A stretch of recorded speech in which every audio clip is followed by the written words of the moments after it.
మన ప్రభువును రక్షకుడైన యేసుక్రీస్తు పరిశుద్ధ కలిగిన నామములో ఈ ఆరాధనకు కూడా వచ్చిన మీ అందరికీ నా యొక్క హృదయపూర్వకమైన వందనాలండి. అందరికి వందనాలు. సరే, మంచిది. ఇంకా వాక్య భాగంలోకి మనం వెళదాం. చదవండి. దేవుడి పూట నా మనసులో పెట్టిన ఒక వాక్య సందేశాన్ని మనం విందాం. పరిశుద్ధ గ్రంథముల నుండి లూకా సువార్త 5వ అధ్యాయం 3-4 వచనాలు ఎవరైనా గట్టిగా చదవండి. ఆ దోణిలో సీమోనుదైన ఒక దోణి ఎక్కి దరి నుండి కొంచెము త్రోయమని అతన్ని అడిగి కూర్చుండి దోణిల నుండి జనసమూహములకు బోధించుచుండెను. ఆయన బోధించుట చాలించిన తర్వాత నీవు దోణిలో లోతునకు నడిపించి చేపలు పట్టుటకు మీ వలలు వేయడని సీమతో చెప్పాను. చాలు, వినండి, అందరూ మనసు పెట్టి వినండి. ఇది ఒక అద్భుతమైన సందేశం. ఇక్కడ చదువుబడిన ఈ అధ్యాయంలో కొన్ని విలువైన మాటలు రాయబడ్డాయి. ఏమిటయ్యా అవి అంటే, యేసుక్రీస్తు ఈ లోకంలో ఉన్నప్పుడంట కొన్ని ప్రాంతాలు సంచరించేవాడు, ప్రాంతాలు తిరిగేవాడు, గ్రామాలు తిరిగేవాడు, వీధులు తిరిగేవాడు, కుటుంబాలు తిరిగేవాడు. ఏ వ్యక్తి ఒంటరిగా కనబడితే కూడా, బాధలలో ఉంటే కూడా ఆ వ్యక్తిని కూడా దర్శించేవాడు ప్రభు. ఓ సందర్భంలో సముద్రం దగ్గరికి వెళ్ళాడు. ఆ సముద్రంలో ఏమున్నాయి? చేపలు పడుతున్నారు. సముద్రంలో కొంతమంది శిష్యులు చేపలు పట్టుకుంటున్నారు. వాళ్ళు బ్రతుకు విధానం ఏమిటంటే చేపలు పట్టుకొని బ్రతకడాలి. ఇంక రాత్రి పగలంతా ఎక్కడుండేవాళ్ళు? సముద్రములోనే ఉండేవారు. ఇప్పుడు కొంతమంది పొలాలు ఉండేవాళ్ళు ఎక్కడుంటారు? రాత్రి పగలు పొలాల్లో ఉంటారు. వ్యాపారాలు ఉండేవాళ్ళు రాత్రి పగలు ఎక్కడుంటారు? వ్యాపారాల దగ్గర ఉంటారు. ఉద్యోగాలు చేసేవాళ్ళంతా ఎక్కడుంటారు? ఒక్కోసారి అక్కడ. ఆ సముద్రములో చేపలు పట్టుకుంటుంటే, కానీ ఇక్కడ ఆశ్చర్యమైన సంగతి ఏమిటంటే, వారు చేపలు పడుతున్నారు కానీ రాత్రి అంతా ప్రయాసపడి ఏం పడుతున్నారు? చేపలు పడుతున్నారంట. చేపలు పడుతుంటే ఈ చేపలు పడుతున్నప్పుడు ఒక్క చేప కూడా పడలేదంట. ఇదే విచిత్రం. ఈ పేతురు, ఈ సీమోను వీళ్ళు అనుకున్నారు, రాత్రి అంతా మనం ప్రయాసపడ్డాం, నిద్ర లేదు, తిండి లేదు, కంటిని నిద్రపోలేదు, ఇంత ప్రయాసపడి మనం వలలేసి చేపలు పట్టినా కూడా ఒక చేప అంటే పడలేదు కదా అని ఇంక చేపలు పడవేమో అని అలాగే ఉండిపోయారు. యేసుక్రీస్తు వారి దగ్గరికి వచ్చి సీమోను, పేతురు అని పిలిచాడు. వారు నన్ను అడిగాడు, ఇదిగో సీమోను, పేతురు, చేపలు పడ్డాయా, వలలేశారా అని అడిగాడు. వాళ్ళు అన్నారు, బోధకుడా, రాత్రి అంతా ప్రయాసపడ్డామయ్యా, వలలేశాం, అయినా ఒక్క చేప కూడా పడలేదయ్యా అన్నారు. అప్పుడు యేసుక్రీస్తు ఏమంటాడో తెలుసా? మనమైతే ఏదైనా పని చేసినప్పుడు ఇది కలిసి రాలేదన్న పనే మానేస్తాం. కొన్నిసార్లు ఒక్కొక్కరు చూడండి, ఒక్కొక్క ఉద్యోగంలో ఉండరు, ఒక్క పనిలో ఉండరు, ఒక వ్యాపారంలో స్థిరంగా ఉండరు, లేదా వారు చేసే ఉద్యోగాల్లో స్థిరంగా నష్టమైన లాభమైన దీంట్లోనే మనం సాధిద్దామనే ఆలోచన ఉండదు. కొంతమంది ఏం ఆలోచన చేస్తారంటే, ఇంక ఎంతవరకు ఇది మనకేమో ఏం లాభం ఇదామని దాన్ని వదిలేసి ఇంకొకటి పెట్టుకుంటారు. కానీ వీళ్ళ వృత్తి ఏమిటంటే, ఒకవేళ ఇప్పుడు పడకపోయినా ఇంకో రోజు పడితే చేపలనే ఒక విశ్వాసం వీళ్ళకు ఉండేది. యేసుక్రీస్తు అంటాడు, మీరు రాత్రంతా ప్రయాసపడ్డారు కదా, రాత్రంతా వలలేశారు కదా, ఒక్క చేప పడలేదంటారే, అయితే నా మాట వినండి. ఆ బోధకుడు ఏం చేయమంటావు అని అడిగారు. ఏమి లేదు, మీ దోణి ఉంది కదా, దోణి అంటే పడవ, ఇంకేమంటారు, ఓడా, ఇవే కదా. ఈ మీ దోణిని ఏం చేస్తారంటే సముద్రము లోతుకు పంపించమంటాడు. అప్పుడు వలలేస్తే, అప్పుడు లోతుకి వెళ్ళిన తర్వాత, ఆ వలలేసిన తర్వాత అప్పుడు విస్తారమైన చేపలు పడ్డాయి లేదా? ఒక దోణి కాదు, 2 దోణులంత దేవుడు ఆ చేపలు పట్టడానికి వారికి సహాయం చేశాడు. హల్లెలూయా. నేను అంటాను, ఏ పని చేసినా దేవుడు మనకు తోడు లేకుంటే ఆ పని ఖచ్చితంగా నెరవేరదు. కొంతమంది అంటారు, అయ్యా మా పిల్లలకి పెళ్ళిళ్ళు చేయాలి, అమ్మాయిని వెతుకుతున్నాం, అబ్బాయిని వెతుకుతున్నాం, ఒకరు సెట్ కావట్లేదు, ఒకరు మాకు వివాహాలు జరగట్లేదు మా పిల్లలకి అంటుంటారు. నేను అంటాను, దేవుడు నీ వెంట రాకుండా, దేవుడు లేకుండా మీరు ఏ పనులన్నీ చేయని, ఏ ఉద్యోగాలను చేయని, ఏ వ్యాపారాలను చేయని, ఏ పనిని చేయండి, దేవుడు లేని ఆ పని నెరవేరదు. ఇప్పుడు ఎప్పుడు వీరికి చేపలు పడ్డాయి అంటే, ఒకటి దేవుడు వచ్చాడు వారి దగ్గరికి, అందుకే వారికి సంతోషం అయిపోయింది. ఎప్పుడు వీరికి చేపలు పడ్డాయి అనేది మనం ఆలోచన చేయాలి. ఎప్పుడు పడ్డాయి అంటే చెప్పండి, చేపలు ఎప్పుడు పడ్డాయి వాళ్ళకి? దేవుని మాట వినినప్పుడా, లేకపోతే దోణి లోతుగా నడిపించినప్పుడా? ఒకటి దేవుని మాట విన్నారు, రెండవది దేవుడు చెప్పినట్లుగా దోణిని లోతుగా, అప్పుడే చేపలు పడ్డాయి. కొందరు మాకు కలిసి రాదు, వ్యాపారాలు కలిసి రావు, అవి కలిసి రావు, ఇవి కలిసి రావు అంటుంటారు. ఎందుకు కలిసి రావో తెలుసా? మన జీవితము లోతుగా వెళ్ళకపోతే, లోతుగా ధ్యానించకపోతే పై నుండి ఏమి జరగవు. కానీ ఈ దోణి దేనికి సాదృశ్యం అంటే మనకు సాదృశ్యం. దోణి ఎవరికి సాదృశ్యమో? మనకి. నేను చెప్పే అంశం ఏమిటంటే లోతునకు వెళ్ళుడి. అంటే లోతు అనే విషయాన్ని ఎప్పుడైనా మీరు విన్నారా? లోతు అనే వ్యక్తి బైబిల్లో ఉన్నాడు. ఆయన పేరు కూడా ఏం పేరు? లోతు. ఈ లోతు ఎవరు? అబ్రహాం అన్న కొడుకు. ఈ పేరు లోతే కానీ లోతైన అనుభవాలు లేవు. కొంతమంది పేర్లు పెట్టుకుంటారు కానీ పేర్లు తగ్గట్టు జీవితం ఉండదు. మీరు లోతుగా వెళ్ళారండి. లోతుకి ఎప్పుడైతే దోణిని పంపారో అప్పుడు చేపలు పడ్డాయి. 2 దోణిలంతా చేపలు పడ్డాయి. ఇప్పుడు మనం కూడా ఈ చేపలు దేనికి సాదృశ్యం అంటే ఆహారానికి సాదృశ్యం, లేదా ఆశీర్వాదానికి సాదృశ్యం. ఇప్పుడు మనం ఆశీర్వదింపబడాలంటే, ఆహారం మన కుటుంబాలు నింపబడాలంటే, వ్యక్తిగతంగా మనం ఎదగాలి అంటే మన ఆత్మీయ జీవితం అనేది లోతుగా వెళ్ళాలంట. లోతుగా వెళ్ళకపోతే పైన ఉంటే ఏమీ రావు. వీళ్ళు ఎప్పుడైతే దోణిని లోతుగా పంపించారో వాళ్ళు అద్భుతాన్ని చూశారు. చూడండి దేవుని బిడ్డలారా, మీకు ఒక మాట జ్ఞాపం చేస్తాను. ఈ లోతులో ఉండే అనుభవాలు ఏమిటి? లోతు అంటే పేరు పెట్టుకున్నంత మాత్రాన లోతు అనేది కాదు. కానీ ఈ లోతు అనే వ్యక్తి బైబిల్లో ఉన్నాడు, కానీ ఆ లోతు నీతిమంతుడే, కానీ లోతైన జీవితం ఆయన జీవించలేదు.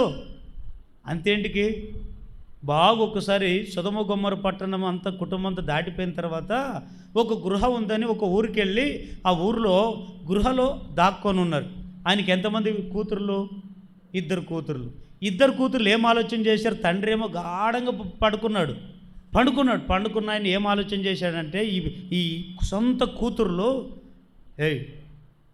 మనం కూడడానికి పురుషులు లేడు కదా, మగవాళ్ళు లేడు కదా, ఇదిగో ఈయనే మనకు మగవాడు, ఈయనతో మనము పాపం చేద్దాం. చూడండి, ఒక కన్న తండ్రితో పాపం చేసిన దుర్మార్గమైన స్త్రీలు ఎవరు? లోతు కూతురులే. చూడండి, నేను అంటాను, నాకు అక్కడ మీకు చెప్పే పాయింట్ ఏమిటంటే, కూతురులు ఎప్పుడైతే తండ్రితో పాపం చేశారో, పాపం చేసేటప్పుడైనా తెలుసుకున్నారు కదా, ఏమని? ఈ నా సొంత కూతురులని. మరి అది లోతుని పేరు పెట్టుకుంటే లోతుగా ఆలోచన చేయాలి కదా. చూడండి, నేను అంటాను, ఈరోజు కూడా కొంతమందికి వరస అనేది ఉండదు.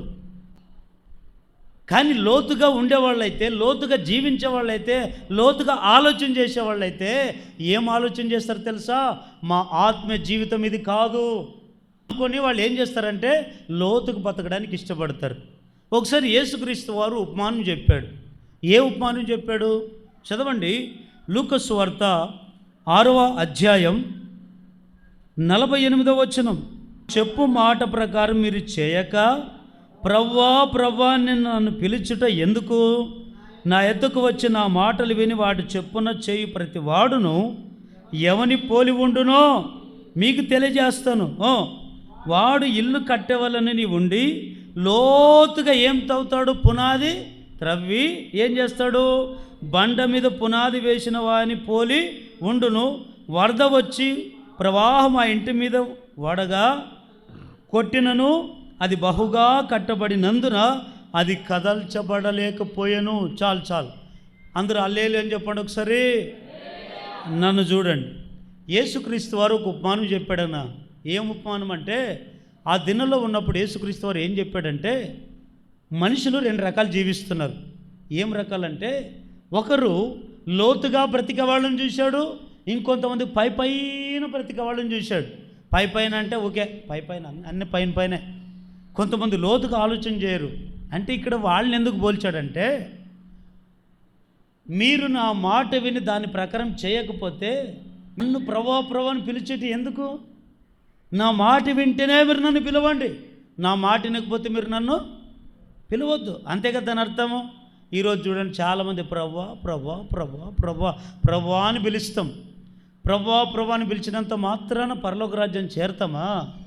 ప్రభు అని పిలిచినంత మాత్రాన మనం ఏమైనా ఆశీర్వదింపబడతామా? లేదు.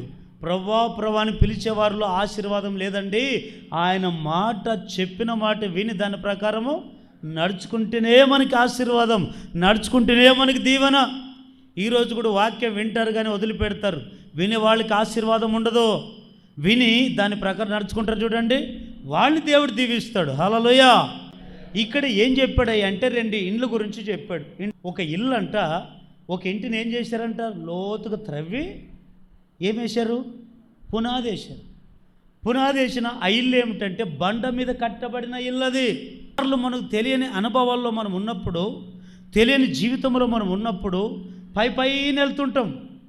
కానీ లోతైన అనుభవం కలిగిన వ్యక్తి అన్నీ ఆర్తేరి దాంట్లోనే జీవిస్తుంటాడు. ఈయన అంటాడు, యేసుక్రీస్తు వారు అంటారు, మీరు లోతుగా త్రవ్వి ఏం చేస్తారంటే బండను ఆ త్రవ్వి పునాది వేసినప్పుడు అది ఇంటిని కడతారు చూడండి. లోతుకు త్రవ్వి కట్టిన ఇంటికంట వరద వస్తుంది, వానొచ్చినా గాలి తుఫాన్లు వచ్చినా అది కూల్చబడదు. ఎందుకు తెలుసా? దాన్ని వేసిన పునాది ఎక్కడేశారు, లోతుగా వేశారంట, పైన కాదు. ఆ ఇల్లు చెప్తూ ఇంకొక ఇల్లు ఏమంటారు తెలుసా? కొంతమంది ఇసుక మీద ఇల్లు కట్టుకుంటారంట. ఇసుక మీద అంటే ఇసుక ఎంత ఉంటుంది, ఇసుక ఒక ఇట్లా అంటే కాలుతో పోతుంది అంతే. కాలుతో అవసరం లేదు, గట్టిగా ఏదైనా గాలి వచ్చింది అనుకోండి దుమ్ము, అట్లాంటి ఇసుక మీద కట్టుకునే వాళ్ళు కూడా ఉన్నారు. ఈ లోతుగా అనుభవాల్లో కొంతమంది ఉండరు, లోతుగా కొంతమంది జీవించరు, లోతు అనుభవంతో ఆలోచన చేయరు. మరి అలాంటి వాళ్ళని ఏం చేయమని దేవుడు చెప్పాడంటే, చదవండి సామెతల గ్రంథం 17వ అధ్యాయం 10వ వచనం. బుద్ధిహీనునికి 100 దెబ్బలు నాటునంత కంటే బుద్ధిమంతునికి ఒక గద్దింపు మాట ఏమంటుందంట, లోతుగా ఉంటుందంట. హల్లెలూయా. గట్టిగా హల్లెలూయా చెప్పండి. ఇంకోసారి గట్టిగా హల్లెలూయా.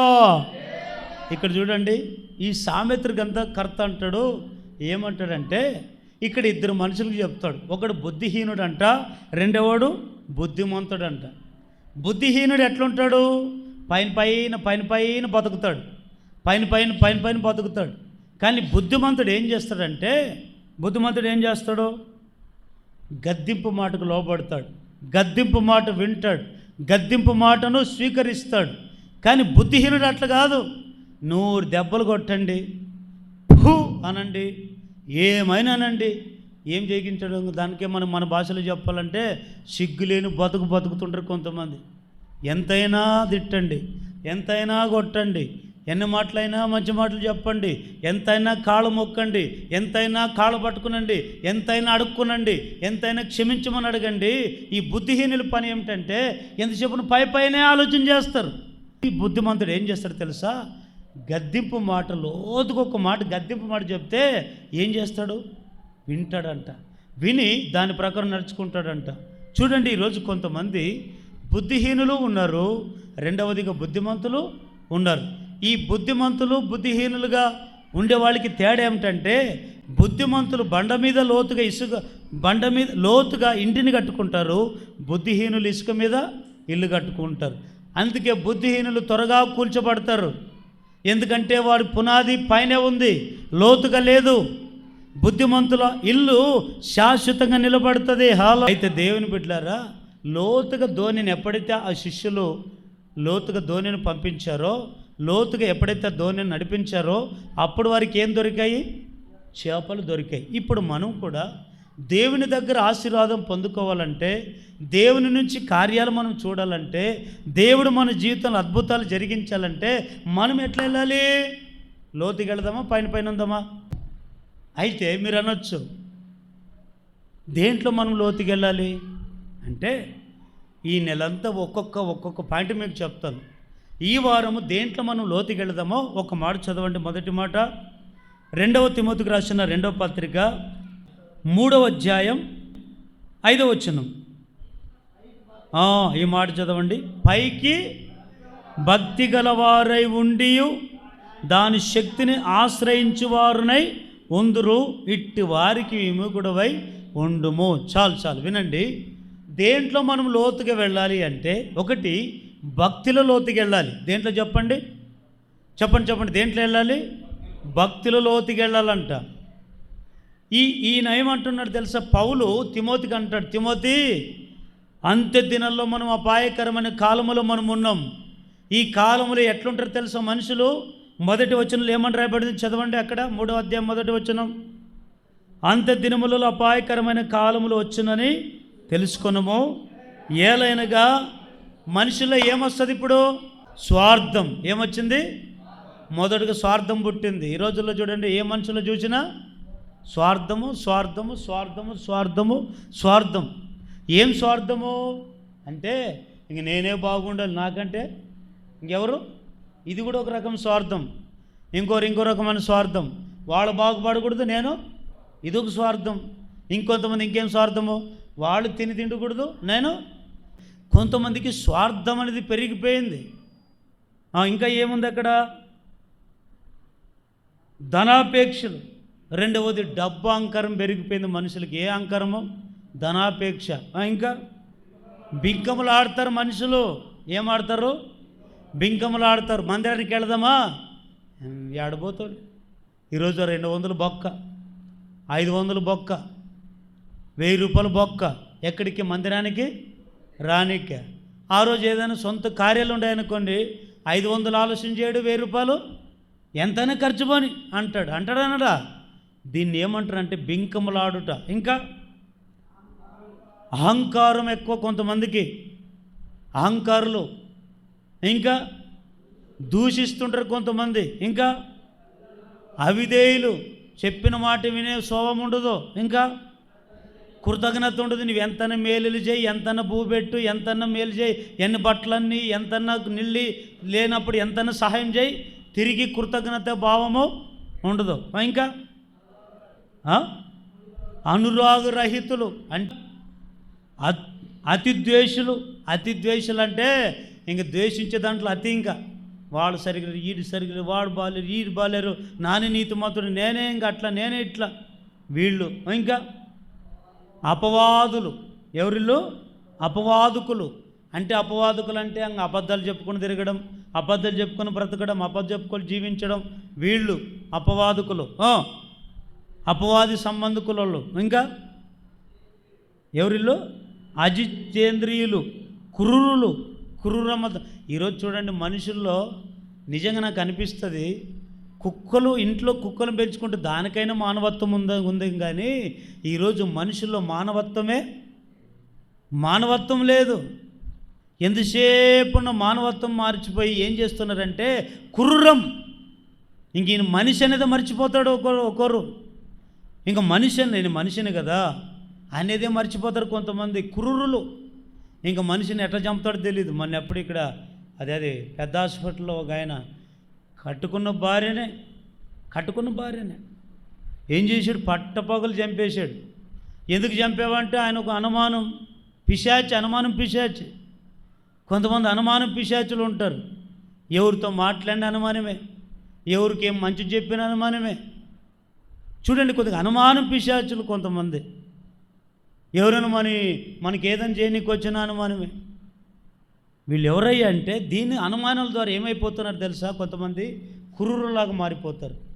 పోనీ ఏమైనా తప్పు చేసినాకనే అనుమానం పట్టాయా? పాపం ఉంటే ఏమైనా ఉంటే పట్టుకొని ఒక 4 గంటలు తన్నయా అంటే అది లేదు, ఊరికూరికి అనుమానం. దాని ద్వారా ఏమైపోతున్నారంటే కొంతమంది క్రూరులు. మనిషి అనే మానవత్వం మర్చిపోతారు. నేను మనిషిని కదా, నేను విశ్వాసిని కదా, నేను దేవుని బిడ్డను కదా, నేను పాస్టర్ని కదా, నేను ఇది కదా, నేను దేవుని బిడ్డను కదా అని ఆలోచన మర్చిపోతున్నారు కొంతమంది. ఇంకా ఎవరు? ద్రోహులు. ఎవరంటే సజ్జన ద్వేషులు, ఇంకా ద్రోహులు అంట. ఇంక నమ్మిన వారిని నట్టేట్లా ముంచడమే వాళ్ళ పని. ద్రోహం చేస్తుంటారు. ద్రోహము ద్రోహము ద్రోహము. ఇంకా మూర్ఖులు. కొంతమంది ఏం మాట్లాడతారో వారికే తెలీదు. మూర్ఖంగా ఉంటారు కొంతమంది. మూర్ఖులు కొంతమంది మూర్ఖంగా ఉంటారు. స్త్రీలలో మూర్ఖత్వం ఉంది, పురుషులలో మూర్ఖత్వం ఉంది. యోబు భక్తుడైతే ఈ భార్య ఎట్లుంది? యోబు భక్తుడు, భార్య మూర్ఖురాలు, ఆమెకు పేరే లేదు బైబిల్లో. యోబు ఎట్లా అంటారు తెలుసా? భక్తుడు, అందరు ప్రేమించే దాంట్లో భక్తుడు. అలాంటి భక్తునికి ఏమంట తెలుసా? నీవు దేవుడిని నమ్ముకున్న దానికే కదా దేవుడు ఇంత అన్యాయం చేశాడు, ఇంకా నువ్వు యథార్థతను వదలలేవా అని దేవుని యోబును దూషిస్తుంది. అప్పుడు ఏమేమంటాడు? నువ్వు మూర్ఖురాలు మాట్లాడినట్లుగా మాట్లాడదు. మూర్ఖురాలు నువ్వు, నీకేం తెలుస్తుంది అంటాడు. కొంతమంది మూర్ఖులు. ఇంకా ఎవరు? గర్వాంధులు. గర్వం మనుషులకి తగ్గిన స్వభావం ఉండదు. ఇంకా దేవుని కంటే సుఖాన్ని ఎక్కువ ప్రేమిస్తారు కొంతమంది, శరీరాన్ని ఎక్కువ ప్రేమిస్తుంటాం కొంతమంది. దేవుడు ఎక్కువ, నీ సుఖం ఎక్కువ అంటే నా సుఖం అంటే ఎక్కువ అంటారు. దేవుని కంటే సుఖాన్ని ప్రేమించేవారు ఉన్నారు. ఇంకా ఇప్పుడు ఈ మాట నోటెడ్ చేసుకోండి. ఇట్లాంటి వాళ్ళు ఈ దినాల్లో మనం ఉన్నామని ఎప్పుడో 2026 సంవత్సరాల కిందటే పౌలు గారు తిమోతికి చెప్పాడు ఈ మాటలన్నీ. ఇంకా ఇప్పుడు కాదు, ఎప్పుడో ఒక కాలం వస్తుంది తిమోతి. ఆ కాలములో స్వార్థప్రియులు పెరుగుతారు, ధనపేక్షలు పెరుగుతారు, అహంకారులు. ఎంత భక్తి చేసినా, ఎంత ఇది చేసినా మనిషిలో స్వార్థం, ప్రేమ ఉండదు, ఇవన్నీ కూడా ఉండవు. కానీ వీళ్ళల్లో ఎవరంటే పైకి భక్తి కలిగిన వాళ్ళు అంట. ఎవరిల్లో? చెప్పండి ఎవరిల్లో? పైకి భక్తి. లో భక్తి కాదు ఇది. ఏ భక్తి ఇది? పై భక్తి. ఈరోజు చూడండి, కొంతమంది ఎట్లయిపోయారు తెలుసా? దేవుని నమ్ముకొని బాప్తిజం పొంది ప్రభువులలో చేవేసి పాపపు జీవితాన్ని వదులుకొని మనం దేవుని నమ్ముకుందామని ముందుకు వచ్చాం. మరి ప్రారంభంలో ఉన్న భక్తి ఈరోజు ఉందా? ప్రారంభంలో ఎంతో గంటలు ప్రార్థన చేసుకునే వాళ్ళం. ప్రారంభంలో అందరితో సమాధానంగా ఉండేవాళ్ళం. ప్రారంభంలో మందిరానికి టయానికి వచ్చేవాళ్ళం, టయానికి వెళ్ళిపోయేవాళ్ళం. ప్రారంభంలో మనకున్నంత భక్తి ఈరోజు మనిషికి భక్తి లేదండి, కనబడట్లేదు. ఇది ఏ భక్తి అంటే పై భక్తి. వీరు పైకి భక్తి కలిగిన వారికి కనబడతారు. ఎట్లా? పై భక్తి అంటే ఎట్లా? బైబిల్ పట్టుకుంటాం, 4 తెల్లబట్టలు వేసుకుంటాం, మంచిది, ఇవన్నీ బాగానే ఉన్నాయి. కానీ పై భక్తి లోపల శక్తి ఉండదు. కొద్దిగా ఏదైనా బాధలు వస్తే అయిపోయి దేవుణ్ణి వదిలిపెడతారు. కొద్దిగా ఏదైనా అవమానం కలిగితే చాలు దేవుడు లేదని దూషిస్తారు. ఇంకా మూఢనమ్మకాలు వదిలిపెట్టరు. అంతరాలు మంత్రాలు నిమ్మకాలు టెంకాలు వదిలిపెట్టరు. వీళ్ళందరూ ఎవరు? ఏ భక్తి చేసేవాళ్ళు? పై భక్తి. అందుకే ఈ భక్తి కలిగిన వాళ్ళు లోతుగా వెళితే కదా నీకు అద్భుతాలు చూసేది. కొంతమంది భక్తులు లోతుగా వెళ్ళరండి. పై భక్తి ధరించుకొని ఆ మూఢనమ్మకాలు వదిలిపెట్టరు, ఆ ఆచారాలు వదిలిపెట్టరు, అంతరాలు మంత్రాలు వేసేది వదిలిపెట్టరు, ఇంకా వేరే లోకానుసరమైన అలవాట్లు వదిలిపెట్టరు, లోకానుసరమైన సుఖాశలు వదిలిపెట్టరు, ఇవన్నీ వదిలిపెట్టరు. వీళ్ళు ఏం చేస్తారంటే చూడ్డానికి పైకి భక్తి, పై భక్తి అండి. సేవకుడు ఏం తప్పు చేస్తాడు? సేవకుడు లేనిదే ఈరోజు పరిచర్య లేదు. సేవకుడు లేకపోతే ఈరోజు అందరూ ప్రాణస్థితిలో బ్రతకరు. ఇది వాస్తవం. మీరు కంటి నిండా నిద్రపోవచ్చు కానీ సేవకుడు కంటి నిండా నిద్రపోలేడు. మీరు కడుపు నిండా అన్నం తినొచ్చు కానీ సేవకుడు కడుపు నిండా అన్నం తినలేడు. ఎందుకో తెలుసా? దేశం బాగుండాలి, నాయకులు బాగుండాలి, సంఘం బాగుండాలి. వాళ్ళ పాపులో, నీతిమంతులో, దౌర్భాగ్యలో పక్కన పడేస్తాడు. సేవకుడు అందరినీ గౌరవిస్తాడు. కానీ విశ్వాసికి అట్లుండదు ఆలోచన. ఏముంటుందంటే ఎంతసేపు ఉన్నా సేవకుని మీద ఏదో ఒక నింద. సేవకునికున్నంత ఆత్మీయత జీవితము, సేవకుడు ఆలోచించినంత, సేవకుడు ప్రేమించినంత మిమ్మల్ని ఎవరు ప్రేమించలేరు. కానీ కొంతమంది పైభక్తి అండి, పైభక్తి. దేవుని బిడ్డలారా, ఇక్కడ చూడండి ఒకసారి ఈ పైభక్తి కలిగిన వాళ్ళు ఎట్లుంటారంటే, యాకోబు రాసిన పత్రిక 1వ అధ్యాయం 26వ వచనం. ఎవడైనను నోటికి ఏం పెట్టుకున్నాను? మనిషికి కళ్ళెం పెట్టుకొనక మోసపరుచుకొనుచు, ఈ మాట బాగా వినండి, భక్తి గలవాడును అనుకొని నోటికి కళ్ళెం పెట్టుకొనుక తన హృదయమును మోసపరుచుకొనుచు, భక్తి గలవాడునని అనుకొని ఎడలవను భక్తి. వీళ్ళు ఎవరు తెలుసా? పై భక్తి కలిగిన వాళ్ళు. వీళ్ళు ఏం చేస్తారంటే నోరు భద్రం ఉండదు, ఇష్టం వచ్చినట్లు మాట్లాడతారు, ఇష్టం వచ్చినట్లు బూతులు, ఇష్టం వచ్చినట్టు. కానీ మనం ఏం ఆలోచన చేయాలి తెలుసా? మన నోరు, మన భక్తి, మన జీవితాన్ని గురించి ఆలోచన చేయండి. ఈ భక్తులు మనం అందరం లోతుగా వెళుదుముగాక. గట్టిగా ఆమేన్ చెప్పండి. ఇంకోసారి గట్టిగా హల్లెలూయా చెప్పండి. అయితే ఈరోజు భక్తి ఏమైపోయిందో తెలుసా? ముసుగు భక్తి అయిపోయింది. 10 మంది ఎక్కువ కనపడ్డారనుకోండి, అబ్బా వాళ్ళకి వచ్చినంత భక్తి ఎవరికి ఉండదు. అదే ఒక 2-3 ఉన్నారనుకోండి, ప్రార్థన చేయనా అంటే ఇప్పుడు తర్వాత అంటుంటారు. చూడండి, కొంతమంది ఏది భక్తి ఉంది? భక్తి అనేది లోతుకు వెళ్ళట్లేదండి, భక్తులు లోతుకు వెళ్ళట్లేదండి. అందుకే దేవుడు అంటాడు, మీ ధోనిని లోతుగా పంపండి. ఏది మనం లోతుకు వెళ్ళాలంటే ధోని మనమే కదా, మనం లోతుగా వెళ్ళాలి. మనం ఏమిట్లో లోతుకు వెళ్ళాలంటే, ఒకటి భక్తులు లోతుకు వెళ్ళండి. ఈ భక్తి అనేది ఎవరో చెప్తే నేర్పిస్తే వచ్చేది కాదు. ఏదో 2 పాటలు పాడి ఇంత ప్రార్థన చేసుకున్నంత మాత్రాన్ని భక్తి అనరు. కానీ భక్తికి తగ్గట్టు, పాటలకు తగ్గట్టు మనం జీవించినప్పుడే మనమందరం భక్తులుగా మార్చబడదుముగాక. కొంతమంది నోటికి కళ్ళం పెట్టుకోరండి. కళ్ళం అంటే చిక్కం పెట్టుకోవాలంట. చిక్కం కొద్దిగా ఏదైనా భూతమాట వచ్చిన లోపల నోరు. ఒక కోతి ఏం ముచ్చుకుని ఉంటుంది? ఇంకా అట్లా తిరుగు, అట్లా వాళ్ళకని చెప్పు. ఏం ముచ్చుకుని ఉంటుంది? అట్లా ముచ్చుకో. ఇంకొక కోతి ఏం ముచ్చుకుని ఉంటుంది? ఇంకొక కోతి ఏం ముచ్చుకుని ఉంటుంది? ఎందుకు? నోరు ఎందుకు ముచ్చుకోవాలి? కళ్ళు ఎందుకు ముచ్చుకోవాలి? చెవులు ఎందుకు ముచ్చుకోవాలి? బైబిల్ అంటుంది, వీళ్ళు కళ్ళుండి చూస్తారు, చెవులుండి వింటారు, నోరుండి మాట్లాడతారు. కానీ ఈ 3 బాగానే ఉండయి. కానీ ఈ 3ని మోసం చేసేది ఏమిటో తెలుసా? హృదయం. ఈ హృదయం ఏం చేస్తుంది? నీ ఎవరితోనైనా ఏదైనా మాట్లాడాడు అనుకోండి, వీళ్ళకి ఏమన్నా ఉంటుంది. అందుకే గంటలు ఆలోచన చేయాలి కదా కొద్దిగా. వీళ్ళు మంచోళ్ళ చెడ్డోళ్ళ ఏంటని ఆలోచన చేయాలి కదా. ఇంకొకరు చెవులు విన్నావు.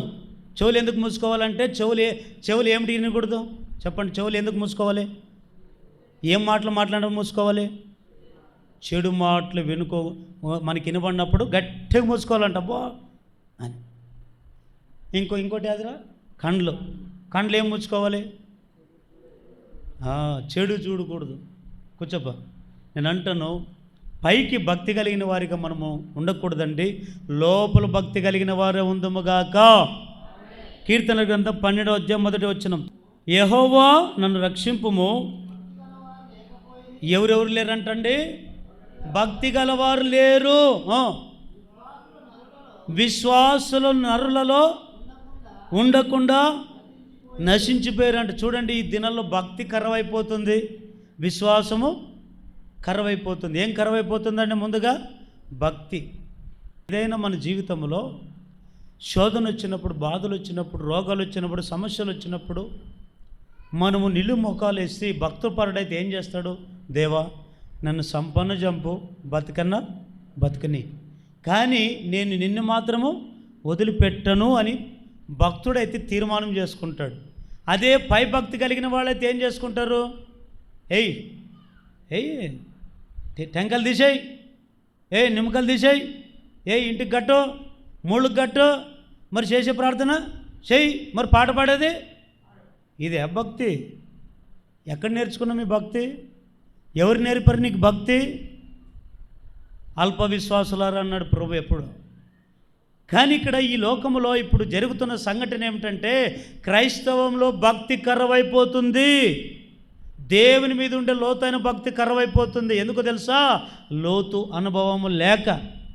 అక్కడే యోబు గ్రంథం 36వ అధ్యాయం 13వ వచనం, లోపల హృదయపూర్వకమైన భక్తి లేని వారు క్రోధముంచుకొందురు, ఆయన వారిని బంధించినప్పుడు వారు మొర్ర పెట్టారు. చూడండి, కొంతమంది లోపల హృదయపూర్వకం ఏమి లేదంటే వాళ్ళకి భక్తి లేదు. మరి దేని మీద ఉంది వాళ్ళ భక్తి? లోపల ఏమిటి ప్రేమ ఏముంది వారికి అంటే క్రోధం అంట. లోపల క్రోధం అంటే కోపం. కొంతమంది చూడండి, పైకి చూడ్డానికి బాగా ప్రేమ ఉన్నట్లు మాట్లాడుతుంటారు, కానీ లోపల ఏముంటుంది కొంతమందికి? కోపం, క్రోధం, ఇంక సంపదమనంత కసి ఉంటుంది. పని చూడ్డానికి మాత్రం భలే ఉంటారు కొంతమంది. కొంతమంది హృదయపూర్వకమైన భక్తి లేని వాళ్ళు క్రోధం ఉంచుకుంటారు. వీళ్ళకి ఎంతసేపు ఉన్నా భక్తి మీద శ్రద్ధ ఉండదు. అయ్యో, నేను 3 ఏళ్ళైంది బాప్తిసం తీసుకొని, 10 ఏళ్ళైంది బాప్తిసం తీసుకొని, దేవుని నమ్ముకొని 5 ఏళ్ళైంది, లేదా మా తాతలు ముత్తాతల నుంచి ఉన్నప్పటి నుంచి మా భక్తి పరులమే అనుకుంటారంట. అనుకొని ఏం చేస్తారు? క్రోధాన్ని వదిలిపెడతారు, కోపాన్ని వదిలిపెడతారు, అసూయను వదిలిపెడతారు, కుళ్ళును వదిలిపెడతారు, అహంకారాన్ని వదిలిపెడతారు. ఇవన్నీ వదిలిపెట్టి ఏం చేస్తారు తెలుసా? హృదయపూర్వకమైన భక్తిని వారు కొనసాగిస్తారు. హల్లెలూయా! ఈ భక్తి కలిగినటువంటి వారు అలా ఉంటారంట. దీన్ని ఏమంటారంటే లోతైన భక్తి. లోతైన భక్తి చేయక మనం ఇప్పుడు ఏమైపోతున్నాం తెలుసా? దేవునికి దూరం అయిపోతున్నాం. అలా కాకూడదు. అందుకే మనము లోతుగా వెళ్ళాలి. పై భక్తి చేయకూడదు, లో భక్తి చేయాలి, లోపలికి వెళ్ళాలి. లో భక్తి ఏం చేస్తుందో ఒక 3 మాటలు చెప్పి నేను ముగిస్తాను. ఈ లో భక్తి ఏం చేస్తుందంటే, యోబు గ్రంథం 4వ అధ్యాయం 6వ వచనం, నీ భక్తి నీకు ధైర్యం పుట్టింపదా? నీ యథార్థ ప్రవర్తన నీ నిరీక్షణకు ఆధారము కాదా? చాలు వినండి. ఈ భక్తి ఏం చేస్తుంది అంటే మనిషిని ధైర్యం పుట్టిస్తుందంట మనిషికి. అంటే ఏ భక్తి ధైర్యం పుట్టిస్తుంది నీకంటే, లో భక్తి ధైర్యము పుట్టిస్తుంది. ఇక్కడ యోబు గురించి రాయబడిన మాట ఏమిటంటే, యోబు మనలాగా మనిషే. ఆయన మంచి పైనుంచి ఏమైనా ఊడబడ్డా? లేదు. యోబుకి ఎంతమంది పిల్లలు? 7 మంది కుమారులు, 3 కుమార్తెలు. ఆ పిల్లలు ఒకటేనా? ఇంకేమైనా ఆస్తి ఉందా ఆయనకి? ఒంటెలు, గాడిదలు, ఇంకా ఎద్దులు. మనకి 2 ఎనుములు ఉంటేనే అబ్బో ఇంకా వద్దులేండి, ఎంత ఇంకా మాకు బిజీ అంటామో. చూడండి, యోబు అంట అన్నీ కలిగిన వాడై, భయభక్తులు కలిగిన వాడై, నీతిమంతుడుగా జీవిస్తూ ఆ దినంలో ఎంతో ఊజు దేశమందు ఎంతో భక్తి కలిగి బ్రతికాడు. కానీ నేను మిమ్మల్ని ఒక ప్రశ్న అడుగుతాను, భక్తి పరులకు శోధనలు వస్తాయా రావా? కరెక్ట్ చెప్పండి, వస్తాయి రావా? వస్తాయి. భక్తి పరులకి నిందలు వస్తాయి రావా? వస్తాయి. భక్తి పరులకి రోగాలు వస్తాయి రావా? వస్తాయా? కరెక్ట్ చెప్పండి, వస్తాయి రావా? వస్తాయి. భక్తి పరులకి ఇంకా బాధలు వస్తాయి రావా? కన్నీళ్ళు వస్తాయి రావా? శ్రమలు వస్తాయి రావా? మరి వీటితో పాటు ఆనందం, సంతోషం వస్తుంది కదా, అన్నీ వస్తాయి. భక్తి పరులకి, నీతిమంతులకి ఎక్కువ శోధనలు, బాధలు, శ్రమలు వస్తాయి. నేను చెప్పే మాట కాదు, బైబిల్ చెప్తున్న మాట. నీతిమంతులకు కలుగు ఆపదలు అనేకలను రాయబడ్డాయా, లేకుంటే దుష్టులు కలుగు ఆపదలు అనేకలని రాయబడ్డాయా? మీరు లోకంలో చూడండి, ఎవరినైనా చూడండి, లోకస్తులు సుఖంగా ఉన్నారా? దేవుని నమ్ముకున్న బిడ్డలు ఎక్కువ సుఖంగా ఉన్నారా? 2 నాళ్ళు భక్తి చేస్తారు, దాంట్లో ఏదైనా మేలు కలిగితే దేవుడా అంటారు, కొద్దిగా శోధనలు వస్తే మరలా. ఇది కాదండి భక్తి. యోబు కూడా భక్తుడే. అన్నీ ఉన్నప్పుడు భక్తుడే, అన్నీ కోల్పోయినా కూడా భక్తుడే. దేవుడు ఇచ్చినా భక్తుడే, ఇవ్వకపోయినా భక్తుడే. యోబుకి అంతమంది పిల్లలు ఉన్నారు, ఒంటెలు, గాడిదలు, సమస్తాన్ని దేవుడు ఇచ్చాడు. కానీ ఇచ్చిన దేవుడే ఏం చేశాడు? శోధనలోకి పంపించాడు. అన్నీ ఇచ్చిన దేవుడు ఏం చేశాడు? రోగం పెట్టాడు. అన్నీ ఇచ్చిన దేవుడు ఏం చేశాడు? ఆ వ్యక్తికి శ్రమలకు అప్పగించాడు. అన్నీ ఇచ్చిన దేవుడు ఏం చేశాడు? దేవుడు అపవాదికి అప్పగించాడు. అలాంటప్పుడు యోబు అంటాడు, ఒక్కసారి సణుక్కున్నాడు, అయ్యో దేవుడేమో ఇట్లా చేశాడంటే. వీళ్ళు అంటారు, పక్కన వాళ్ళు ఉంటారు కదా, కడుపు నొప్పి ఒక్కరిదైతే, బాధలు ఒక్కరిదైతే. కొంతమంది చూడండి, ఎవరైనా చెడిపోతున్నారంటే ఎప్పుడు చెడిపోతారా, ఎప్పుడు నాశనం అయిపోతారని కాసుకొని ఉంటారు, ఎదురెదురు చూస్తుంటారు. కొన్ని కుటుంబాలు వీధుల్లో చూడండి, వాళ్ళ కుటుంబంలో సమస్యలు అన్నీ పట్టించుకోరు. ఎదురిగింట్లో వాళ్ళు కొద్దిగా ఏదైనా గొడవ పడ్డారనుకోండి, అన్ని చుట్టుమందులు వచ్చి ఇంటరా ఏం కొట్లాడతారు అంటే అంటాను. ఈరోజు మనుషుల స్వభావాలు కూడా ఎట్లున్నాయండి తెలుసా? బాగుపడరు, బాగుపడేవాళ్ళని కూడా బాగుపడినారండి. యోబు అంత భక్తిపరుడు. ఏమండి, ఆయనకి పిల్లలు చచ్చిపోయారు, ఒంటెలు, గాడిదలు, సమస్తాన్ని కోల్పోయాడు. ఆయన బాధ ఆయనకైంటే, ఆయన ఏడుపు ఆయనకైంటే, ఎదుటోళ్ళకి ఏం బాధ? వాళ్ళు వచ్చి అంటారు, సూదులు పొడిచినట్టు పొడుస్తున్నారు మాటలు. ఓయ్ నువ్వు అంత భక్తి చేసావు దేవుణ్ణి, నువ్వు భక్తి చేసినానికి రోగం ఎందుకు వచ్చింది అంటున్నారు. భక్తి చేసినానికి ఏడికి నీ పిల్లలు చచ్చిపోయారు అంటే నువ్వేమన్నా తప్పు, ఏమైనా అన్యాయం చేసి ఉంటావు. అదే మాట అంటున్నాడు ఇక్కడ. ఈ ప్రజలు అంటారు, యోబు నీ భక్తి నీకు ధైర్యం పుట్టదా అంటే, అప్పుడు యోబు ఏం చేశాడు తెలుసా? వెంటనే ధైర్యం తెచ్చుకున్నాడు. ధైర్యం తెచ్చుకొని ఏమన్నాడు తెలుసా? నా దేవుడు గొప్పోడు, నా దేవుడు మహనీయుడు, ఆయన ఎప్పటికైనా మరలా రెండింతల ఆశీర్వాదం నా జీవితంలో చేస్తాడు. ఆ భక్తి వదిలిపెట్టలేదండి. సామెత్ర గ్రంథం 14వ అధ్యాయం 14వ వచనం, భక్తి విడిచిన వాని మార్గములు వానికే వెక్కసమగును, మంచివాని స్వభావం వానికి సంతోషం ఇచ్చును. గట్టిగా ఒకసారి చప్పట్లు కొట్టాడు, గట్టిగా అందరూ గట్టిగా హల్లెలూయా. అయితే ఇక్కడ కొంతమంది భక్తి ఇడిచిన వాళ్ళకి ఏమవుతారు? నవ్వులు పాలవుతారు, 10 మందిలో సిగ్గుపడతారు. వీళ్ళు అంటారు, ఏమంటారు? బాగా ఒకప్పుడు ఇంక ఈయనే ముందుండే సంఘములో, బాగా పాటలు పాడుతుండే, బాగా బండ్లు దుడుస్తుండే, బాగా కసు నొక్కుతున్నాడు, బాగా అన్నీ చేస్తుండే కదా, ఇప్పుడు ఏమైంది నీ భక్తి అంటే? ఈ భక్తి ఎట్లాంటిదంటే, వాని భక్తి విడిచినందుకు వానికి ఏమైపోయింది? వాని జీవితము నవ్వులు పాలైపోయింది. నవ్వులు. నిజంగా ఈరోజు కొంతమంది భక్తి చేసే వాళ్ళకి చెప్తున్న మాట ఏమిటంటే, భక్తి చేస్తే భక్తి చేసిన నాటి నుంచి మొదలుకొని సత్యంత వరకు భక్తి కలిగి ఉంటానంటే దేవుని నమ్మండి. నీవు భక్తి చేసి 2 నెలలు భక్తి చేసినప్పుడేమో బలం మెచ్చుకున్నారు. బలం మెచ్చుకున్న వాళ్ళు నీ భక్తి విడిచేసరికి ఏమంటున్నారు? నిన్ను నవ్వుల పాలు అయిపోయావు, నీకే నవ్వుల పాలు, నీ జీవితం ఎక్కిసల పాలు. చూడండి, ఈరోజు నవ్వుల పాలు అయిపోతుంటారు కొంతమంది. దేవుని బిడ్డలారా, మన భక్తి ఎప్పుడు వెక్కిసం కాకూడదు. మన భక్తి ఎప్పుడు 10 మందిలో అవమానము కాకూడదు. మన భక్తి ఎప్పుడు కూడా మన జీవితంలో అపనిందలకు గురి కాకూడదు. మన భక్తి ఎప్పుడు యోబు వలె ఉండునుగాక. దానియేలు చూడండి ఒకసారి, దానియేలు జీవితంలో దానియేలు ఎట్లా బ్రతికాడు? ఎలాంటోడా? అప్పుడు ప్రార్థన పరుడు కదా, ప్రార్థన పరుడు కదా. ఒకసారి మీరు 2 చేతులు ఎత్తే హల్లెలూయా చెప్పండి. ఒకసారి అందరూ ఒకేసారి 2 సార్లు చెప్పండి హల్లెలూయా అని. ఇంకోసారి చెప్పండి. దానియేలు ఎంత ప్రార్థన పరుడు అంటే అంత ప్రార్థన పరుడు. రోజుకి ఎన్నిసార్లు చేసుకునేవాడు ప్రార్థన దానియేలు? దానియేలు రోజుకు 3 సార్లు ప్రార్థన చేసేవాడంట. ఎన్నిసార్లు? ఉదయం, మధ్యాహ్నము, రాత్రి. ఉదయము, మధ్యాహ్నము, రాత్రి. రోజుకు 3 సార్లు ప్రార్థన చేసుకునే అలవాటు అది. ఈరోజు మనం ఎన్నిసార్లు ప్రార్థన చేసుకుంటున్నాం కరెక్ట్ చెప్పండి. చూడండి, కొంతమంది ప్రార్థన జీవితం. ఇప్పుడు దానియేలు ప్రార్థన పరుడు కదా, ప్రార్థన పరునికి శోధన రావచ్చా? ప్రార్థన పరునికి శోధన రావచ్చా? రాకూడదు కదా. శ్రమలు రాకూడదు కదా, రోగాలు రాకూడదు కదా. మరి దానియేలుకి ఎందుకు శ్రమ వచ్చింది అంటే, భక్తిని పరీక్షించడానికి దేవుడు ఒక చట్టాన్ని తీసుకొచ్చాడు ఆ దినాల్లో. దానియేలును పరీక్షించడానికి దేవుడు ఒక చట్టాన్ని పెట్టాడు ఆ దినాల్లో. ఎవరు దారి పెట్టాడు? రాజు దారి పెట్టాడు. రాజు ఏం చేశాడు? బబులోను దేశం నుండి రాజు,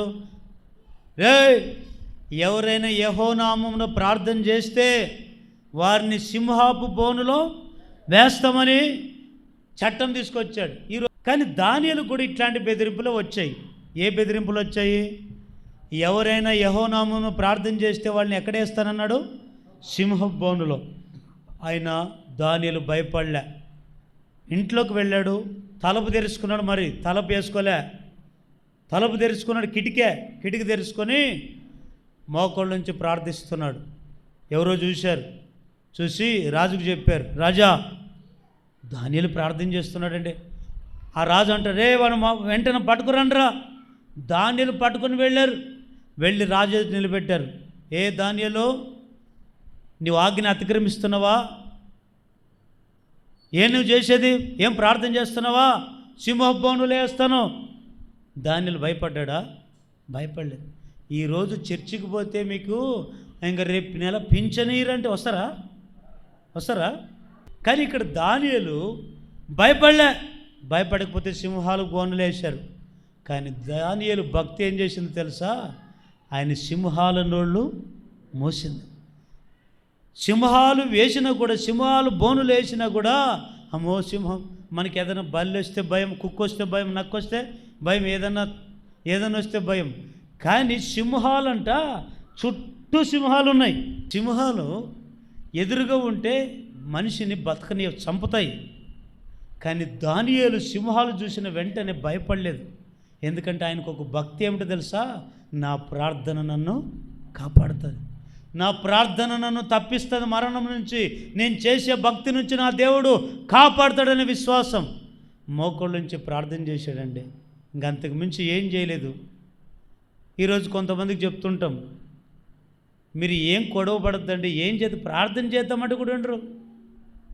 నిజంగా నేను అంటాను, ప్రార్థన జీవితం అనేది మన జీవితంలో లేకపోతే మన భక్తి అంతా రోజు రోజు ఏమైపోతుంది? లోతుగా వెళ్ళదు, పై తేలుతుంది, పైన ఇంక వరదలు వస్తే కొట్టుకొని పోతుంది ఆ భక్తి, అంతే. కానీ దానియేలు ఎన్ని శోధనలు వచ్చినా, ఎంత అవమానాలు వచ్చినా, ఎన్ని నిందలు వచ్చినా, రాజు సింహాల గోనులు వేసినా కూడా భయపడలేదంటే మౌనంగా ప్రార్థన చేశాడు. కానీ సింహాల నోళ్ళు మోయబడ్డాయి. దేనివల్ల? దానియేలు చేసిన భక్తి వల్ల. దానియేలు చేసిన భక్తి పై భక్తి చేయలేదు, ఆయన లో భక్తి చేశాడు. కనుకనే ఆ భక్తి దానియేలు ప్రాణాన్ని కాపాడింది. హల్లెలూయా. లోతైన భక్తి ఏం చేసింది తెలుసా? ధైర్యం పుట్టిస్తుందంట. ఇప్పుడు దానియేలు చేసిన ప్రార్థన, దానియేలు చేసిన భక్తి ఏం పుట్టించింది ఆయనకి? సింహాలు వచ్చినా కూడా ఏం పుట్టించింది? ధైర్యం. నా దేవుడే నన్ను కాపాడుతాడు. దేవుని బిడ్డ నేను చెప్పే మాట ఒకటే, మీకు ఈరోజు రోగాలు మిమ్మల్ని వెంటాడొచ్చు, బాధలు మిమ్మల్ని వెంటాడొచ్చు, అవమానాలు మిమ్మల్ని వెంటాడొచ్చు, ఏదో ఒక సమస్యన ధైర్యపడవచ్చు. ఒకవేళ మా పిల్లలు ఉంటారా, ఉండరా, లేదా మా జీవితాలు బాగుపడతాయా, బాగుపడనే కలవరల్లో అధైర్యంతో మీరు ఉండొచ్చు. ఓ సేవకుడిగా చెప్తున్నాను, మీరు భక్తిగలో లోతుగా ఉండండి. ఆ భక్తి మీకు ధైర్యం పుట్టించునుగాక, ఆ భక్తి మీ రోగాలను స్వస్థపరచునుగాక. రెండవ మాట, ఈ భక్తి ఏం చేస్తుంది ఇంకా అంటే, అపోస్తుల కార్యం 8వ అధ్యాయం 2వ వచనం, ఇది మనకు గొప్ప హింస కలిగినందున అపోస్తులు తప్ప అందరూ యూదయ సమరయ దేశముల నుండి చెదిరిపోయారు. భక్తి గల మనుషులు స్టెఫెనుకు ఏం చేశారు? సమాధి చేసి అతనిని గురించి బహుగా ప్రలాపించారు. చాలు, ఈ మాట కూడా ఇంపార్టెంటే, వినండి. స్టెఫెన్ అనే భక్తుని గురించి విన్నారు కదా. ఏం పేరు ఆయన పేరు? స్టెఫెన్. ఏం పేరు? మరొకసారి చెప్పండి, ఏం పేరు ఆయన పేరు? స్టెఫెన్.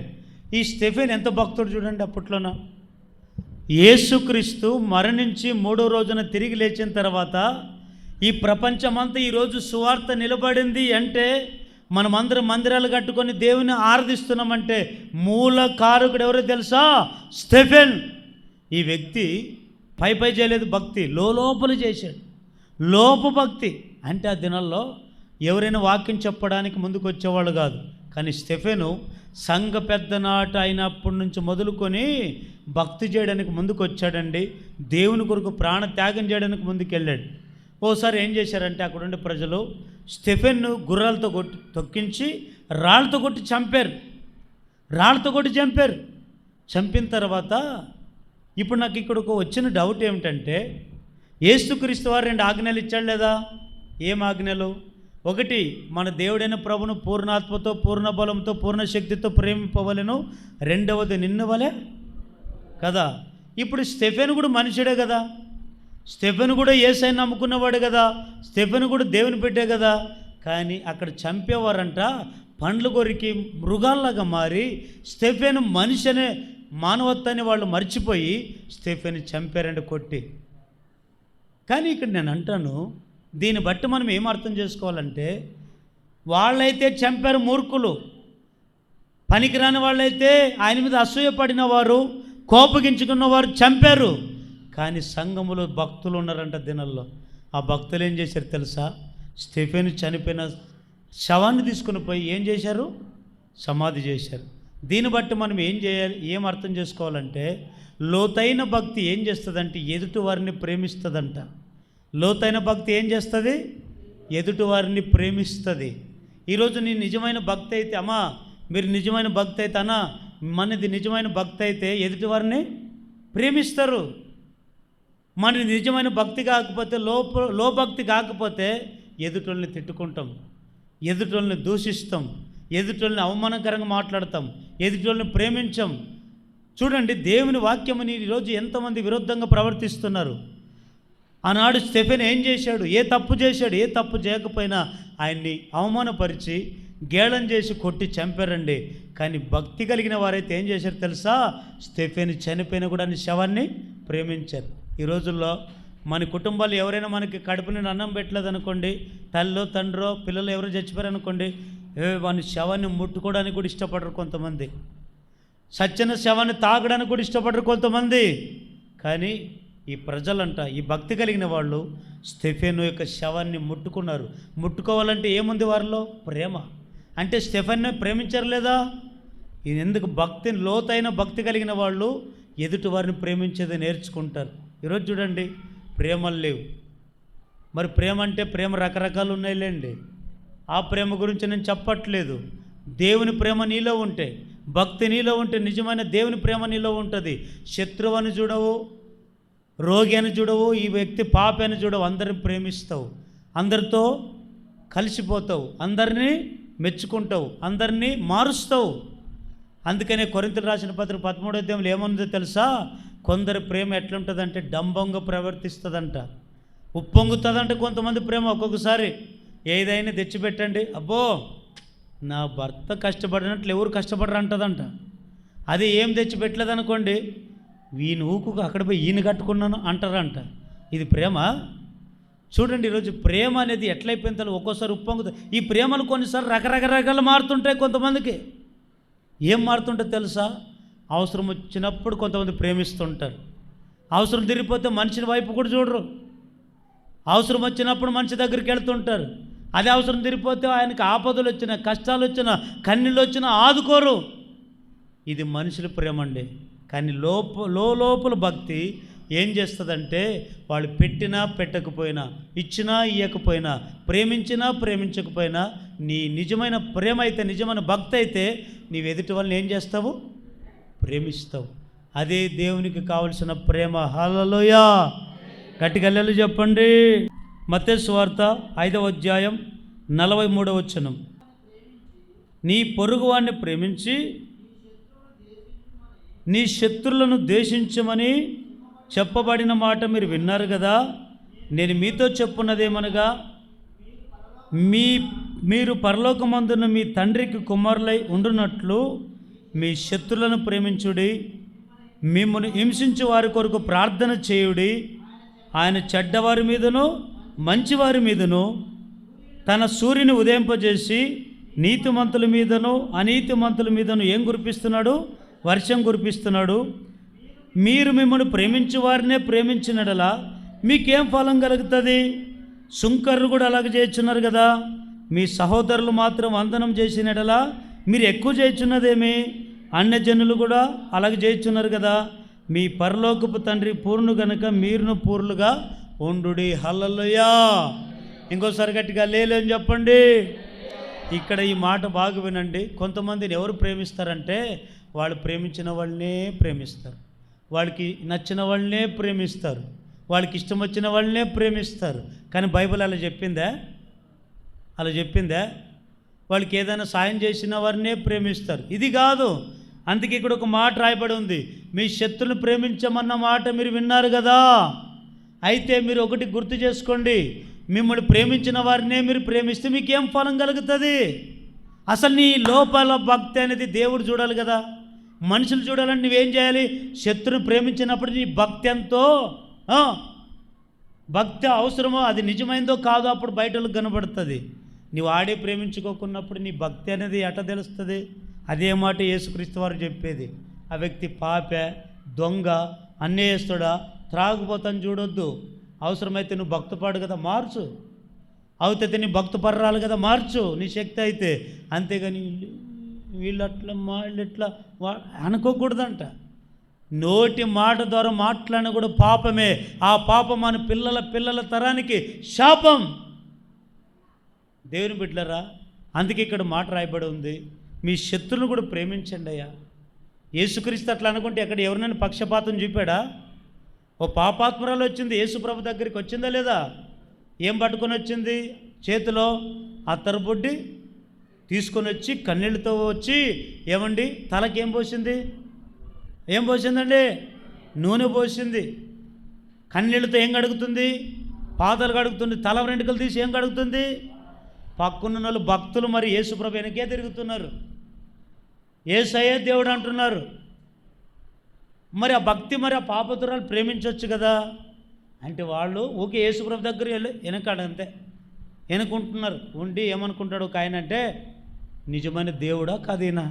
ఏం పాపాత్పురాలు ఇంట్లోకి రాణించుకున్నాడు? పాపాత్పురాలు ఏం పాదాలు తాకిస్తున్నాడు? పాపాత్పురాలు ఏమి ఈయనకేమి దేవుడా కా దేవుడైతే గుర్తుపడుతుండే అంటున్నారు. అప్పుడు యేసుక్రీస్తు హృదయం ఎరిగిన దేవుడు కనుక ఒక మాట అంటాడు, సిమోను పేతురు నీతో ఒక మాట చెప్తా.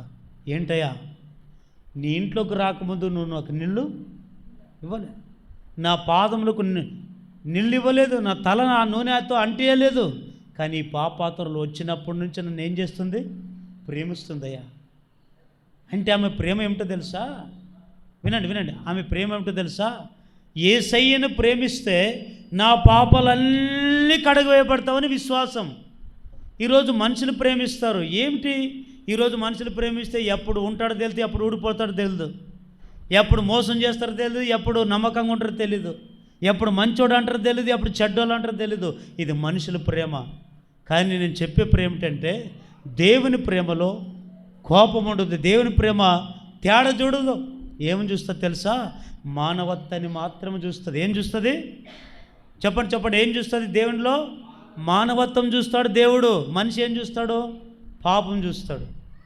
కానీ భక్తి కలిగిన వాళ్ళైతే ఏం చూస్తాం తెలుసా? ఆమె పాపాత్పరులు కావచ్చు, ఈయన పాపే కావచ్చు, త్రాగబోతు కావచ్చు, దొంగ కావచ్చు, వాళ్ళ పాపాన్ని చూడం. అయ్యా మందిరానికి వస్తున్నావు, ఇదిగో ఇక నుంచి అయినా మారు అని మంచి మాటలు చెప్పి దేవుళ్ళు నడిపించుకుంటాం, దేవుళ్ళు బలపరుస్తాం. ఇది నిజమైన లోతైన భక్తి. కానీ మనం ఏం చేస్తాం తెలుసా? వాళ్ళు సరిగలేరు, వీళ్ళు సరిగలేరు, వీళ్ళు రావద్దు, వాళ్ళు రద్దు అంటుంటాం. అది కాదండి. నిజమైన భక్తి ఏం చేస్తారు తెలుసా? కానీ ఇంకొక మాట, ఈ పాపాత్మురాలు ఎప్పుడైతే దేవుడు ఆమె పాపానికి క్షమించిన వెంటనే మరలా పాపం చేసిందా? కొంతమంది ఎట్లున్నారంటే భక్తి ముసుగేసుకుంటున్నారు, భక్తిలో కూడా పాపములో ఉంటున్నారు కొంతమంది. నేను అంటాను, పాపాన్ని వదిలిపెట్టండి, అన్యాయాలను వదిలిపెట్టండి, త్రాగుడులను వదిలిపెట్టండి. కానీ మారకపోతే మనుషులకు అనుమానం వస్తుంది. మారినప్పుడే మనుషులకి ఏం రాదు? అనుమానం రాదు. భక్తి అనేది ఏం చేస్తుంది తెలుసా? మారినప్పుడు ప్రేమిస్తారు కొంతమంది, మారుకోకు. నేను అంటాను, ప్రతి మనిషికి ఒక సమయం ఇచ్చాడు దేవుడు. కొంతమంది తొందర మారుతారు, ఇంకొంతమంది ఇంకెంతనో చెప్పండి, ఎంతనో రుద్దండి. పాపం అనేది మురికి గుడ్డలాగా ధరించుకోకూడదు. భక్తులుగా అయిపోయామా, బాప్తిసం పొందామా, దేవుని కొరకు భక్తి కలిగి బ్రతకండి.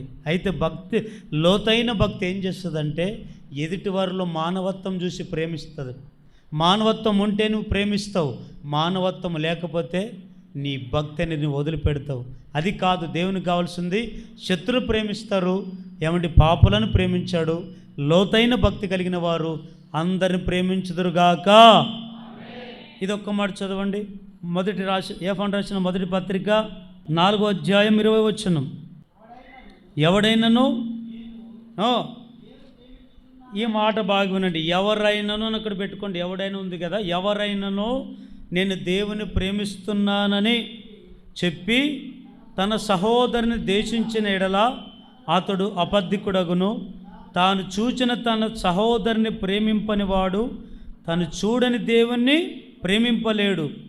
దేవుని ప్రేమించేవాడు తన సహోదరుని కూడా ప్రేమింపవలెనని ఆజ్ఞను మనం ఆయన వలన పొంది ఉన్నాం. చూడండి, ఈరోజు కొంతమంది నేను దేవుడు అంటే బలిష్టం, దేవుని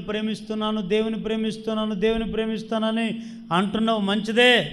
నాకు దేవుడు ఉంటే చాలు, మనుషులు ఎవరు వద్దా అని అంటున్నావు, మంచిదే.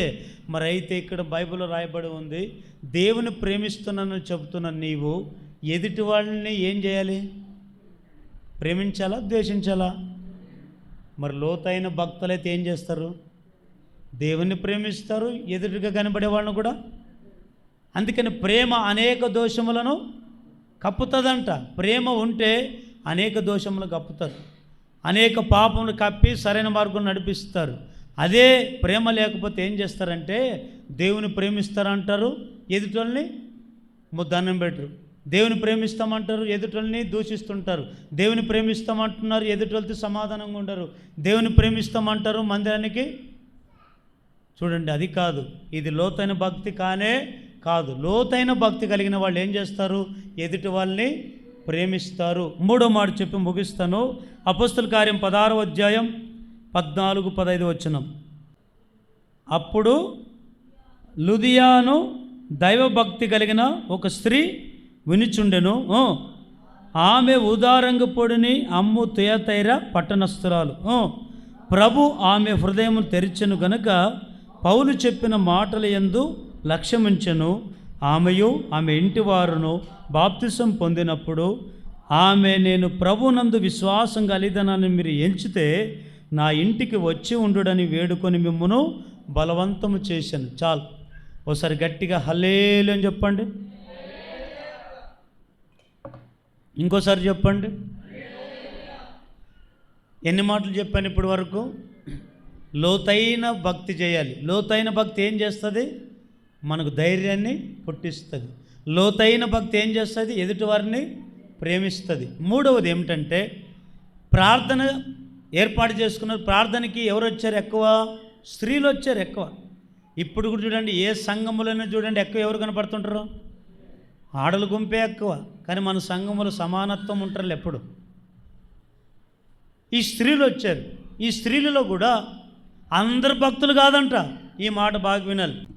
అందరు భక్తులు కాదంట, ఒకరే భక్తులు. ఎవరమ్మ పేరు? ఆ భక్తురాల పేరేమిటి? లుదియా అనండి. ఈరోజు కూడా చాలామంది మందిరాలకు వస్తారు. మందిరాలకు వచ్చిన వాళ్ళందరూ భక్తి చేస్తారు అనుకుందామా కదా? ఆ దినంలో కూడా అందరూ వచ్చారు, కానీ భక్తి పర్రాలైన లుదియా మాత్రమే ఉంది. ఆమె భక్తి అంతా దేని మీద అంటే సేవకుడు చెప్తున్న వాక్యం మీదే ఉంది.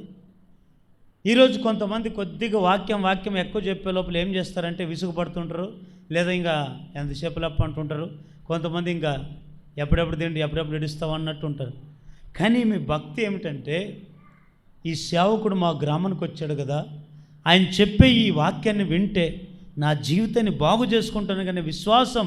ఎందుకంటే భక్తి పర్రాలు కాబట్టి ఆశ ఉంది, వాక్యం వినాలని ఆశ. భక్తి లేని వాళ్ళకి ఏముండదు? ఆశ ఉండదు. ఏమిటి మీద ఆశ ఉండదు? వాక్యం మీద ఆశ ఉండదు, దేని మీద ఆశ ఉండదు. ఈమె భక్తి పర్రాలండి. దేవుని వాక్యాన్ని విని ఏం చేసింది తెలుసా? ఆమె హృదయం తెరవబడింది. హృదయం తెరవబడిన తర్వాత ఇంటికి పోయిందే? ఇంటికి పోలే. సేవకుల దగ్గరికి వచ్చి, అయ్యా, నేను భక్తి కలిగిన దానిని మీరు ఎంచితే, లేదా విశ్వాసం కలిగిన దానిని నువ్వు ఎంచితే, నువ్వు మా ఇంటికి వచ్చి మీరు ఖచ్చితంగా భోజనము చేయాలి అనింది. అంటే ఈ మాటలో మనం ఏం చూస్తామంటే ఆమెలో త్యాగం చూస్తున్నాం. ఏం చూస్తున్నాము? త్యాగం. అంటే ఇప్పుడు లుదియా భక్తి ఏమిచ్చింది? ఏం పుట్టించింది ఆమెకి? త్యాగం. ఈరోజు భక్తి చేస్తున్నాం అనేది కాదు, ఏదో పాటలు పాడాం పోయాము, ఏదో 2 మాటలు విన్నాం పోయాము, ఏమి చెప్పాడమ్మో వాక్యం అంటే బలి చెప్పాడని చెప్పడం వెళ్ళిపోయడము, ఇది కాదు భక్తి అంటే. వచ్చిన నీవు నేనైనా ఇన్న 4 మాటలైనా ఆ మాటలు మన హృదయంలో ఉన్నాయా, లేకపోతే ఇక్కడ ఇని ఈ చెవితేని చెవితో వదిలిపెడుతున్నామా అని ఆలోచన చేయాలంట. ఇప్పుడు భక్తి కలిగిన వాళ్ళకి ఏం పుడతారంటే త్యాగం వస్తుంది, త్యాగం తెగిస్తారు దేనికైనా. ఇప్పుడు ఈమె ఏమిటి తెగించింది? సేవకులు ఇంటికి తీసుకుని పోయి అన్నం పెట్టేంత వరకు వాళ్ళని చెయ్యి వదలలేదు. ఈరోజు మమ్మల్ని కూడా ఎంతోమంది ఆ గ్రామాలకి ఈ గ్రామాలకు పిలుస్తుంటారు, వాక్యం వింటుంటారు, నవ్వుతారు, హ్యాపీగా వింటుంటారు. అబ్బాళ్ళు చెప్పేవు సార్ నువ్వు అంటుంటారు. కానీ భోజనానికి భోజనం మాత్రం మేము అంటాము. అంటే మాకేం తక్కువైందని చెప్పట్లేదు, కానీ మీలో ఉండే భక్తి ఎంతో చెప్తున్నాను. ఈ స్త్రీ మా ఇంటికి వస్తే మా ఇంటికి వచ్చి భోజనం చేస్తే మాకు ఎంతో సంతోషమని ఎంత బలవంతం చేసిందంటే అంత బలవంతం చేసింది. అయితే ఇప్పుడు లుదియా భక్తి ఏం పుట్టించింది ఆమెకి? త్యాగం. ఈరోజు మనకి త్యాగం ఉందా? దేవుని కొరకు చదవడానికని సిద్ధం అనేవాళ్ళు ఒకసారి అల్లెలు చెప్పండి. దేవుని కొరకు మేము చావడానికని సిద్ధం అనేవాళ్ళు మాత్రం అల్లెలు చెప్పండి. ఉన్నారా? మరి ఇప్పుడు పోలీసులందరూ పిలిపిద్దానా? సరే, ఒకసారి గట్టిగా అల్లెలు చెప్పండి. అయితే దేవుని బిడ్డలారా, నిజంగా మూడవదిగా త్యాగం చూపిస్తుంది. తెగించండి, త్యాగం చూపండి. దేవుని మందిరం కొరకు త్యాగం, దేవుని క్రైస్తవుల కొరకు త్యాగం, దేవుని కొరకు బ్రతికే విధానంలో త్యాగం, మందిరానికి వచ్చే విధానంలో త్యాగం, ప్రార్థనలో త్యాగం, విశ్వాసంలో త్యాగం, అన్ని విషయంలో తెగించండి. లోకస్తుడు తెగించాడు. త్రాగుబోతు మన భార్యని పెడ కొడుతున్నాడు ఒక ఆయన. నేను బండి ఆపి, ఎవరు ఆయన పట్టించుకోవట్లేదు, నేను బండి అన్నా ఏడు కొడతామనంటే డబ్బులు సార్ తాగనెక్కి అంటున్నాడు. నేను తాగొద్దులే అన్నట్టే నీయోడు చెప్పనెక్కి అన్నాడు. అరే నా తాడు తన తిన్నట్లయిందనే, అమ్మా ఒక 100 రూపాయలు ఇచ్చి పంపామా అంటే వాని త్యాగమేమే. తన్ని కూడా భార్యను తన్ని కూడా 100 రూపాయలు లాక్కున్నారని. ఓ తాగుబోతానికి అంత త్యాగం ఉన్నప్పుడు, ఒక తిరిగిపోతానికి త్యాగం ఉన్నప్పుడు, ఒక ద్రోహకి త్యాగం ఉన్నప్పుడు, ఒక పాపం చేసేవాళ్ళకి త్యాగం ఉన్నప్పుడు, మరి క్రైస్తవులుగా ప్రార్థన పరకు మనకి ఎంత త్యాగం ఉండాలి? ప్రేమించే విధానములో, దేవుని మందిరం చూసుకునే విధానములో, దేవుని కొరకు పరిచయం చేసే విధానములో ఎంత త్యాగం కలిగి ఉండాలి ఒకసారి ఆలోచించండి. కానీ లోతైన భక్తి అయితే ఏం పుట్టిస్తుంది నీలో? త్యాగం. అదే పై భక్తి అయితే త్యాగం నీకు రాదు. త్యాగం చేసేవాళ్ళు రారు ముందుకి. లో భక్తి చేసేవాళ్ళు అయితే తెగిస్తారండి. ఆనాడు భూములు, ఇండ్లు ఇదంతా ఎందుకు అమ్మారు? త్యాగం చేశారు, ప్రాణాలు త్యాగం చేశారు. మన పితరులు ఎందరిలో ప్రాణాలతో త్యాగం చేస్తేనే ఈరోజు స్వేచ్ఛంగా మనం ఆరాధిస్తున్నాం. అదే వాళ్ళు ప్రాణ ధ్యానం చేయలేదనుకోండి, మనకి స్వేచ్ఛ వస్తుందా? ఈరోజు భారతదేశంలో ఉన్నామంటే మహాత్మా గాంధీ ఇంకా వీళ్ళందరూ చాలామంది పెద్దోళ్ళు ప్రాణాలు త్యాగం చేశారు. మదర్ తెరిసా ఏం చేసిందామె? ఎవరి కొరకు త్యాగం చేసింది తమ జీవితాన్ని? పెళ్లి చేసుకోలేదు. పెళ్లి చేసుకోకుండా ఏం చేసింది తెలుసా? ఆమె జీవితాన్ని త్యాగం చేసింది. ఎవరి కొరకు? కుష్ఠరోగుల కొరకు, అనాథుల కొరకు, వాళ్ళకి సేవ చేద్దామని త్యాగం చేసింది. చూడండి, భర్త పెళ్ళే లేని స్త్రీ ఈరోజు మనకే ఇంకా ఒకరు చచ్చిపోతే ఇంకొకరులే అనుకుంటుంటాం. కానీ అది కాదండి, ఆమె త్యాగం. ఈరోజు త్యాగం చేద్దాం. దేవుని కొరకు ఏం త్యాగం చేస్తున్నావు? త్యాగం చేద్దాం. లుదియా ఆమె భక్తి త్యాగాన్ని పుట్టించిందంట. మరి మన భక్తి ఎంతవరకు త్యాగం చేస్తున్నావో చూడండి. కాబట్టి ఇప్పుడు చెప్పండి, మొదటి నుంచి వస్తాను. ఆ సముద్రములో దేవుడు ఏం చెప్పాడు వాళ్ళకి? దోణెను లోతుగా పంపించిన తర్వాత ఏం దొరికే వాళ్ళకి? చేపలు దొరికాయి. మరి దోణి దేనికి సాదృశ్యము? మనకు సాదృశ్యం. మన జీవితం అనేది కూడా లోతుకెళ్తే దేంట్లో మనం లోతుకెళ్ళాలి? భక్తిలో లోతుకెళ్ళాలి. భక్తి పై చేయొద్దండి, ముఖస్థుతి చేయొద్దు. లోపు భక్తి కలిగి మనం లోపలికి వెళితే ఆ భక్తి, లోతైన భక్తి ఏం చేస్తుంది? ఒకటి, ధైర్యం పుట్టిస్తుంది. లోతైన భక్తి ఎదుటి వారిని ప్రేమిస్తుంది. లోతైన భక్తి త్యాగాన్ని పుట్టిస్తుంది. ఇది లోతైన భక్తి యొక్క అనుభవాలు. మరి ఇంకా లోతైన అనుభవాల్లో విందాము అంటే వచ్చే ఆదివారం విందాం.